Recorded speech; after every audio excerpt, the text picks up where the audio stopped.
하나님의 말씀 로마서 8장입니다. 로마서 8장 5절에서 8절까지 말씀 한 절씩 교독하여서 읽겠습니다. 제가 먼저 한 절, 로마서 8장 5절입니다.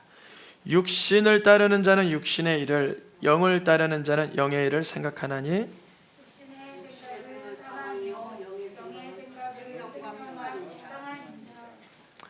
육신의 생각은 하나님과 원수가 되나니 이는 하나님의 법에 굴복하지 아니할 뿐 아니라 할 수도 없음이라.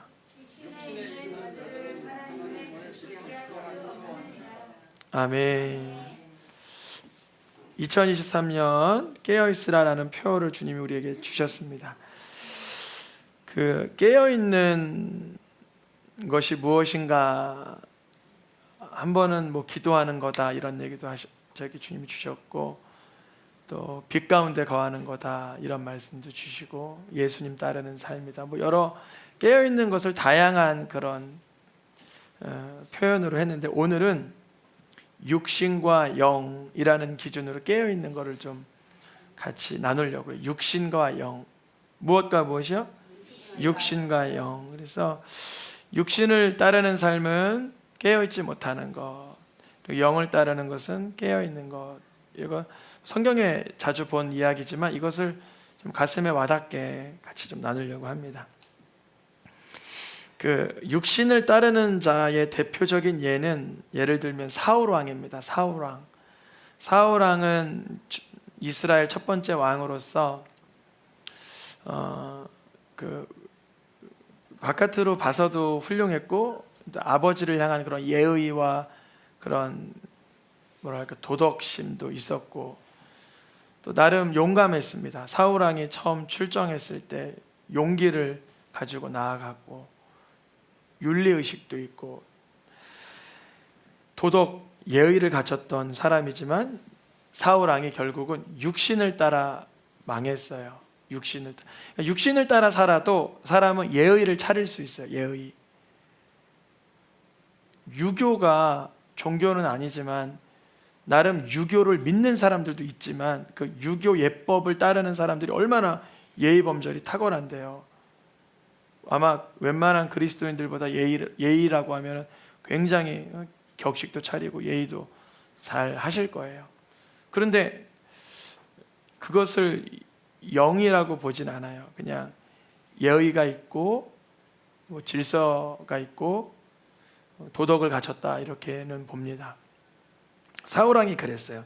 예의도 있고 도덕심도 있고 용기도 있던 자이지만 육신을 따라 망했어요. 대표적인 예가 또 한 명 더 들으면 가룟 유다예요. 가룟 유다는 예수님의 제자로 3년 동안 예수님 따라다녔잖아요. 3년 동안 정도는 따라다녔고, 그리고 그 경제관념이 아주 탁월했어요. 그래서 예수님의 그런 12제자 동궤도 맡을 정도로 그런 경제적 안목이 있었어요. 이제 우리가 깨어있으라 그러면 어떤 면을 말하는가? 성경에서는 깨어있으라라는 그 반대적인 의미로 육신이라는 단어를 갖다 쓰는데, 육신을 따르는 자는 육신의 일을 곰곰이 생각하는데, 그 육신의 생각은 결국은 무엇이라 그러냐면은 성경에서 사망이다 그래요. 아니 그러면 하나님은 우리가 육신을 갖지 않고 살도록 해야지, 어떻게 사람은 다 육신이 있는데 육신의 생각을 하지, 당연히 육신의 생각을 하지, 그러면 왜 하나님 우리에게 사망으로 치닫는 육신을 주셨을까? 이 몸을 주셨을까? 원래부터 하나님께서 이 육신을 주실 때, 이 육체를 주실 때 사망의 도구, 하나님과 원수가 되는 그런 도구로 주신 게 아니라, 이 육신을 주신 이유는 뭐냐면 하나님의 영광을 위해서 선용하라고 주셨어요. 이 몸을. 여러분, 만약에 우리가 좀 너무나 그런 이렇게 좀 당황스러운 예가 될 수도, 오늘 우리가 하나님께 부름을 받은다고 해볼게요. 오늘 지금 3시간 남았는데 우리가 이 몸으로 뭐 하시겠어요? 3시간 동안? 3시간 동안 이 몸으로 남은 시간 뭐 하시겠어요? 우리가 이 육신이 계속 유지될 줄 알고 이 육신을 이제 나 좋을 대로 이렇게 활용을 하는데, 내가 하나님 부르신 날이 얼마 남지 않았다라고 여기면 이 육신을 어떻게 쓸까 고민하게 된다는 거죠. 이 몸과 시간을. 오늘 교회에 왔는데 위에 공사하시는 분이 먼저 찾아와서 목사님 저기 차 한잔 하고 싶다 그러시는 거예요. 그래서 한 1시간 정도 대화 나눴는데 공사 기간 동안 아버지가 돌아가신 거예요. 지난주에 명절 전날 돌아가셔서, 이번 명절이 무슨 요일이었죠? 주일날 발인을 하신 거예요. 너무 슬픈 마음에 황망해서 이제 6남매 중에 5째라 그러시더라고요. 얘기 나누시는데 아버지가 돌아가셔서 너무나 슬프다고 여기서 차 한잔 하면서 얘기 나누고 그랬는데, 교회를 소개시켜 드렸어요. 어디 교회 소개시켜 드릴게요? 그분이 화서동사인데요. 제가 예전에 사역했던 교회가 저 화서동에 전하리 교회라고 가까운 교회에서 거기 꼭 가시라고. 전하리 교회가 좋은 교회고 훌륭한 교회가, 아마 우리 사장님이 다니실 만한 교회가 거기 가까이 있으니까 꼭 나가시라. 그러니까 저는 아이들이 셋인데 종교 하나씩은 가지라고 하는 원칙입니다. 저는 반대하지 않아요. 그러시더라고요. 근데 이제 이 죽음 앞에서 너무나 이게 갑자기 당한 일이라, 우리가 육신이 계속 있다고 생각하면 내 마음대로 쓸 수가 있는데, 그러니까 오늘이라도 내일이라도 하나님이 나를 이렇게 찾으실 수 있다라는 걸, 그게 사실인데, 그게 객관적인 사실인데, 그걸 인지하고만 있으면 육신을 하나님의 방식으로 쓰려고 조금이나마 더 노력을 해요. 하나님은 우리 사람에게 처음에 이 몸만 주신 게 아니라 이 몸 안에다가 뭘 넣어주셨냐면 생명, 하나님의 영을 우리 안에 불어넣어 주셨어요. 그래서 우리가 기도할 때에 이 몸을 통해서 하나님의 영이 함께하기 때문에 어떻게 하면 하나님의 그 영광을 위해, 하나님의 질서에 따라, 사실 그게 하나님의 영광과 하나님의 질서에 따라 살아가는 게 사실은 더 기쁜 거예요. 여러분, 밖에 나가서 술을 3시간 먹고 노래방에서 10시간 노래하고 내가 내 맘대로 진탕 살아가는 게 즐거운 거예요? 가정에 와서 아이들 밥도 좀 해주고 설거지도 하고 아내 안마도 해주고 이게 행복한 거예요? 이게 우리는 이제 다 이게 아주 건전한 생각이니까 후자가 행복한 거 다 알아요. 근데 이 얘기를 제가 이제 세상에 나가서 제 동갑내기 분들에게 얘기를 하면 키키키키키 웃어요. 네가 즐거운 거 못 느껴봤구나 그래요.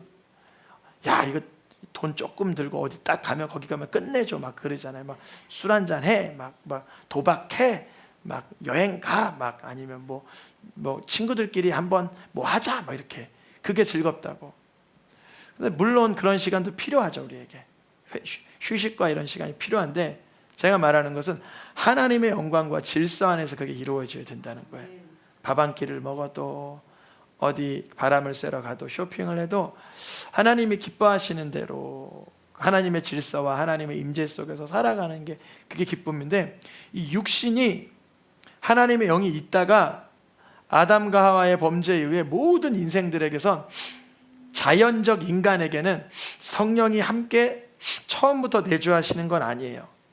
읽어보겠습니다. 나의 영이 영원히 사람과 함께하지 아니하려니 이는 그들이 육신이 됨이라. 인간이 이제 육신으로 이제 하나님의 영과 교제하는 존재가 아니라, 태어나면 우리가 자연적 인생들은 우리가 아이를 낳으면 이 아이는 하나님이 주신 선물이지만, 하나님께서 창조하셨지만 이 아이가 그 사실을 알 때까지는 거듭나야 돼요. 너가 거듭나야 한다는 것을 이상하게 여기지 말라. 예수님이 니고데모에게 얘기해 주신 것처럼, 니고데모가 아무리 바리새인이고 유대인이고 율법학자고 랍비요 선생이고 지도자이지만 그도 거듭나야 했어요. 거듭나지 않았다는 거죠, 예수님 보시기에. 저희도 마찬가지고, 우리가 하나님의 말씀을 안다고 생각하지만 육신으로 살아갈 때가 많아요. 그럼 그것을 뭐라 그러냐면 깨어있지 못했다 그러는 거예요. 우리가 다 어떻게 살았냐면, 에베소서 말씀해 보니까 읽어보겠습니다. 우리도 다 그 가운데서 우리의 육체의 욕심을 따라 지내며 육체와 마음에 원하는 것을 하여, 이렇게 살았어요. 나는 내 육체의 욕심을 따라 지내지 않고 옆 사람의 욕심을 위해서 사는 사람이 있어요?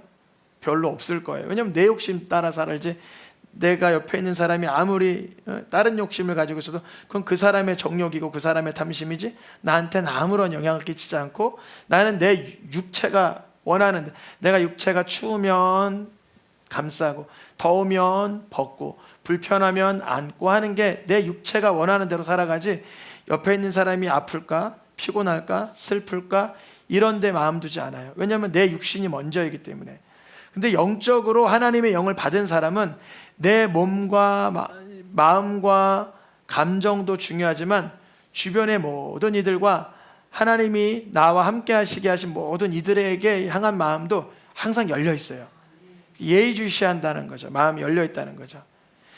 하나님의 영이 없이 내 육신만 집중해서 사는 것을 사망의 잠을 잔다 그러고, 만약에 하나님의 영의 마음의 임재가 경험되어서 하나님의 뜻대로 사는 것을 깨어있다라고 할 수 있는 거예요. 만약에 우리가 하나님의 영이 없이, 성령의 충만함이 없이, 예수님을 고백함이 없이 살아가면, 내가 내 육신에 아무리 그 사도 누구죠? 사울왕처럼 아무리 도덕 윤리 어떤 예법을 배웠다 할지라도, 그리고 가룟유다처럼 경제관념이 탁월하다 할지라도 우리는 하나님의 뜻대로 살아갈 수 없는 그냥 이렇게 육체일 뿐이에요. 그래서 그 이야기를 오늘 로마서 8장에서 이렇게 말해요. 노란 글씨 읽어보겠습니다. 할 수도 없음이라 할 수가 없느니라. 육신에 있는 자들, 육신을 기준으로, 내 육체를 기준으로 사는 사람은 하나님을 기쁘시게 할 수 없어요. 내가 지금 나의 자아, 나의 육체, 나의 육신에 깊이 이렇게 아주 집중되어 있고 이렇게 사로잡힌 사람은 하나님을 기쁘시게 할 방법을 찾을 수가 없어요. 순종할 수가 없다는 거죠. 그러면 주님은 우리를 아담과 하와의 죄로 인해서 영이 떠나고 육신이 되고 육체가 되어서 오늘날까지 다 하나님의 뜻에 굴복할 수 없고 하나님을 기쁘시게 할 수 없는 자들이라면, 하나님은 이렇게 비참하고 비관스러운 상황에 그냥 우리를 처하게 내버려 두셨을까라는 게 우리의 질문입니다. 하나님은 정말 이렇게 비참하고도 비관적인, 하나님을 기쁘시게 할 수 없고 하나님의 말씀에 순종할 수 없는 이 육신의 상태로 그냥 내어버려 두시나? 오늘 읽었던 본문에 그런데 방법이 적어 있긴 했어요. 방법이 뭐라고 적어 있었냐면, 읽어보겠습니다. 영을 따르는 자는 영의 일을 생각하나니 영의 생각은 생명과 평안이니라. 분명히 육신의 생각은 사망이고 육신의 생각은 하나님을 기쁘시게 할 수 없는데, 영의 생각을 하는 순간, 영을 따르는 순간 생명과 평안과 하나님의 그런 능력이 임한다는 거죠. 그럼 영을 따르고 영의 일을 생각한다는 건 무엇일까요? 예수님이 뭐라고 말씀하셨냐면, 너에게 이른 나의 말이 영이요 생명이라 그러셨어요. 그런데 왜 예수님이 말씀하신 말씀을 영이요 생명이라 그러냐면, 이게 중요한 해석입니다. 예수님 당시에 구약이라는 성경책이 있었어요. 근데 그 구약이라는 성경책은 바리새인도 가지고 있고 예수님도 가지고 있었어요. 근데 바리새인의 해석 방식과 예수님의 해석 방식은 달랐어요.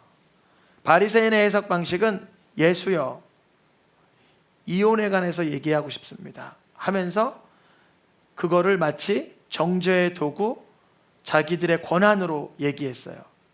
근데 예수님은 그걸 말할 때 어떻게 말씀하시냐면, 하나님은 인간의 연약함을 아시고 하나님의 그런 경계선으로 준 것뿐이다라고 해석을 하셨어요.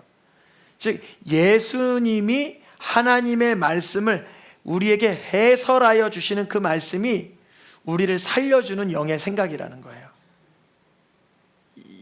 좀 어려워요? 우리가 하나님의 말씀을, 구약을 읽어요. 근데 때로는 이렇게 살인하지 말라, 살인하지 말아야 되는데 저 사람은 깜빵에서까지도 또 살인했다며 그래요. 제가 뉴스 보니까 누구를 이렇게 살인해서 교도소에 갔는데 그 사람이 무기징역을 받았는데 옆에 있는 죄수를 또 죽인 거예요. 이 뉴스에 나왔어요. 그래서 그 사람이 지금 이렇게 형량을 뭘로 받았냐면 사형을 받았어요. 우리나라가 사형 이렇게 집행 안 한 지 오래되긴 했지만 그 사람에게 이제 무기징역이지만 그거보다 높은 형벌이 사형이잖아요. 사형이 언도됐더라고요. 그 사람을 보면서 아유, 저 사람 죽이지 말라 그러는데 말씀도 안 지키네. 이렇게 보면은 바리새인 같이 말씀을 읽어내는 거예요. 근데 살인하지 말라 그랬는데 예수님의 말씀이 떠올라요. 미워해도 살인이라는데, 나는 그럼 저 사람이면 감옥에 간 살인범이지만 나는 미워하고 들키지는 않았지. 에이, 안 들키면 됐다. 이게 아니라 이게 계속 마음에 좀 버거운 거예요. 그래서 어떻게 하면 좋은가? 이 미움, 이 증오, 이 불편한 마음을 주님 앞에 아뢰는 거예요. 그게 육신을 따르는 게 아니라 뭘 따르는 거예요? 이제는 영을 따르는 거예요.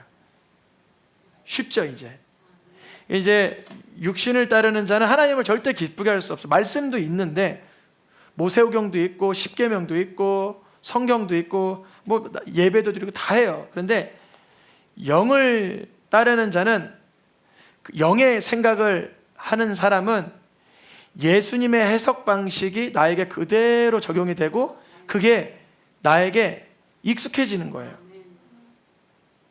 이게 안 훔쳤다고 도둑질이 아니라 탐심만 가져도 뭐라 그래요? 도둑질이. 그게 10계명 10번째 계명이에요. 내 이웃의 것을 뭐 하지 말라? 탐하지 말라. 사실 이거 10번째 계명은 아주 위대한 계명 중에 하나죠. 왜냐면 이게 이제 실제적으로 일어난 죄에 대해서 다루는 게 아니라 마음에 대한 얘기를 하는 거예요. 저도 이제 2월달 설교 시리즈를 준비하면서 어떤 분이 이렇게 주신 그 민법, 형법 관련된 책이 저한테 우연하게 들어왔어요. 민법 관련 책, 형법 관련. 근데 형법 대단하더라고요.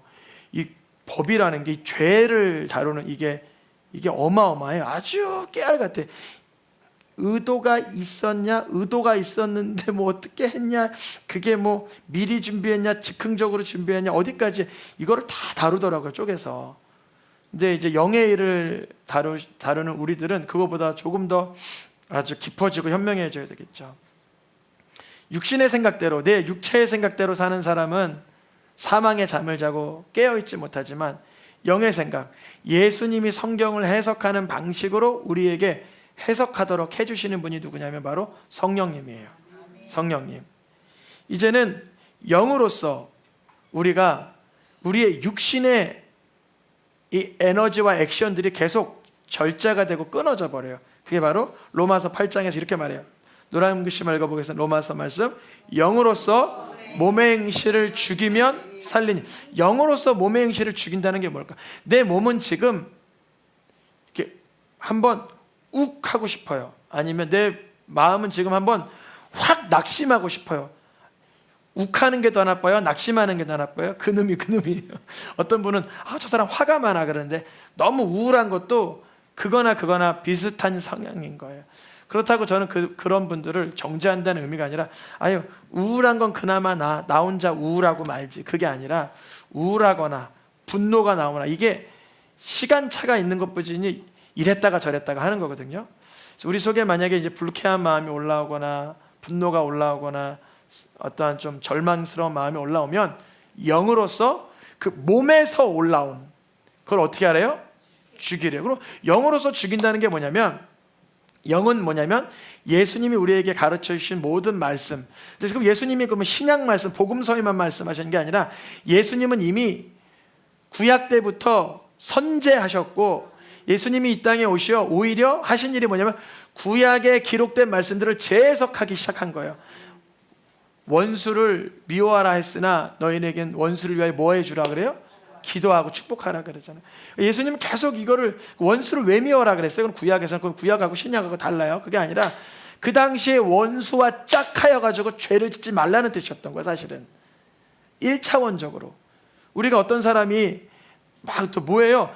어떤 사람이 자동차가 꽝 박았는데 돈을 확 뿌리고 갔네. 내가 이거 주워 가서 갖다 쓰려고 거기에 짝해야 돼요. 그런 상황을 미워야 돼요.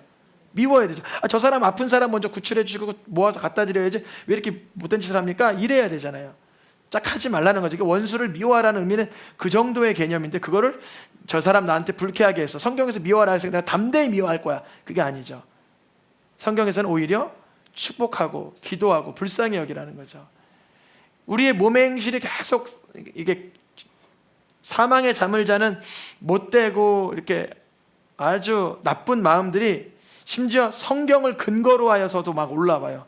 성경에서도 그냥 이 정도는 미워하라고 했잖아, 그건 못됐다고 했잖아, 그건 나쁜 거라고 했잖아 하면서 성경이 다른 사람에 대해서 계속 정죄의 도구로 사용되고 나에 대해서는 그냥 축복의 도구로만 사용되는 거예요. 오히려 영으로 내 몸에서 올라오는 그 하나님께서 안 기뻐하는 그런 방식들이 계속 이렇게 자아가 죽는 거예요. 자기가 부인되는 거예요. 예수님이 말씀해 주신 그 말씀이 우리에게 영이요 무엇이 된다 그러냐면 생명이 된다는 거예요. 그런데 제가 이제 마칠 때가 됐어요. 오늘 이제 금요 예배라 짧아서 마칠 때가 됐는데, 이제 이렇게 생각하시는 거예요. 어떻게 우리가 그렇게 착하게 살아, 어떻게 우리가 예수님 말씀대로 살아, 그거는 힘이 들지 라고 말하면 내가 하겠다는 거죠. 나는 그렇게 저도 여기 서 있는 저도 그거 못해요. 그렇게 못 살아가요. 그런데 육에 속한 사람들은 뭐라고 그러냐면 아예 안 받아들여요. 뭐라고요? 육에 속한 사람들은 이런 일들을 아예 받아들이지 않아요.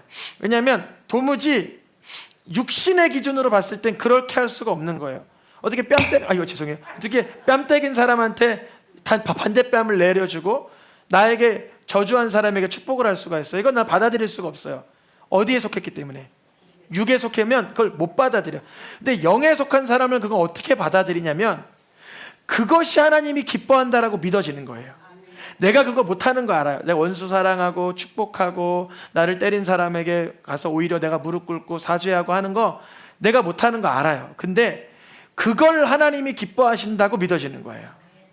그래서 그러한 일들은 무엇으로 분별돼요? 영적으로만 분별되는 거예요. 내가 육회에 속해 있을 때는 육신의 사람으로는 도무지 깨어있을 수도 없고 하나님이 기뻐하는 삶을 살아갈 수가 없어요. 그러나 이렇게 기도하는 거예요. 주여, 내가 이거 하나님 기뻐하시는 걸 알겠습니다. 그러나 내가 순종할 능력도 없고 힘도 없으니 날 도와주시옵소서. 오로지 70억, 80억, 800억, 900억 인구 중에서 이 땅에 오시어 육신이 죄의 도구로 쓰임받지 않은 분, 예수 그리스도. 예수 그리스도께서 이 땅에 무엇으로 오셨어요? 육체로. 모든 인생은 다 육체로 와서 죄는 12번씩 다 짓고 죽죠. 근데 예수님만은 죄 짓지 않은 육신을 가지고 계신 거예요. 그러니까 우리가 어떻게 살아가는 거냐면 이제 예수님을 바라보면서 예수님이 기준이 되는 거예요. 기준 그러면 쫙 해가지고 그 사람을 기준으로 쫙 펼쳐지잖아요. 오하열이. 예수님이 기준이 되는 거예요. 그래서 예수님이 육체로 오셨지만 예수님의 육신은 한 번도 죄의 도구로, 사망의 도구로, 하나님이 미워하시는 일로 쓰임받은 적이 없는 거예요. 그 예수님이 날 위해 구원하신 구원자라는 게 믿어진 자들은 이제 내가 사망의 잠을 자려고 할 때, 깨어있지 못하려고 할 때 깨어있는 방법을 예수님 봄으로 깨어대는 거예요. 예수님이 날 위해 자기 몸을 피 흘리기까지 하신 그 육신을 상기해 볼 때, 바라볼 때 내가 할 수 없는 용서와 사랑이 예수님을 바라봄으로 올라오게 돼요. 그것을 뭐라 그러냐면 영에 속한 사람으로 바뀌었다 그러는 거예요. 영에 속한 사람. 이제 육신에 근거한, 야, 너 육신을 기준으로 생각해봐라. 너 육신을 기준으로 한번 그 사람이 너한테 어떻게 했냐? 안 갚으면 한번 육신을 기준으로 생각해봐. 너가 감정이 지금 요동하지 않고 감당할 수 있겠어? 육신을 기준으로는 할 말이 12가지예요. 속상하고 화가 나고 분노가 올라오고 원망스럽고 말도 안 되고 이거는 어이가 없고 그래요. 근데 이제 영을 기준으로 생각하는 거예요. 영을 기준으로 생각하면 영을 기준으로 예수님의 말씀이 영이라 그랬잖아요. 예수님의 말씀을 기준으로 생각하면 예수님이 기준이 되면 이러한 역경은 예수님 기준으로는 역경도 아닌 거예요. 근데 나한테는 물론 역경이고 어려움이죠. 그러면 그때 예수님 나를 도와주시옵소서. 내가 주님의 방식으로 살아갈 수 있도록 도와주세요. 그러면 그때부터 어떤 역사가 일어나면 이제 신기한 일이 일어나요. 오늘의 마지막 말씀인데 노랑글씨 읽어보겠습니다. 너의 지체를 의의 무기로 하나님께 드리라. 너의 몸을 하나님이 기뻐하시는 거룩한 산 제물로 드리라. 잘 보세요. 지금 거룩한 산 제물로 드리는 게 뭐예요? 영이에요, 몸이에요? 몸이에요, 몸. 그러면 의의 무기로 드리는 게 영이에요, 지체예요? 지체예요. 지금 다 그 소위 그 물리적인 그 피지컬한 부분을 얘기하고 있는 거예요. 근데 이게 어떻게 가능해? 아까 전에는 안 된다 그랬잖아요. 우리의 육신으로는 기쁘시게 못한다 그랬죠. 근데 어떻게 몸을 기뻐하는 제사로 드려요? 방법은 뭐냐면 영을 따라가면 몸이 거기에 휘둘려 가는 거예요. 신기하죠. 이게 예수님의 말씀을 따라, 예수님의 영을 따라, 예수님의 나의 구주 되심을 따라 살다 보면, 전에는 폭력스럽게 쓰였던 손이, 게으르게 쓰였던 손이, 더럽게 쓰였던 손이 나도 모르게 어느 날 보니까 섬기는 손으로, 돕는 손으로, 위로하는 손으로 바뀐 거예요. 전에는 절망스러운 걸음걸이가 낙심하는 걸음걸이가 이제 예수님의 말씀을 따라 영을 따라 사는 이 힘차게 담대하게 회복되게 능력으로 바뀌는 거예요.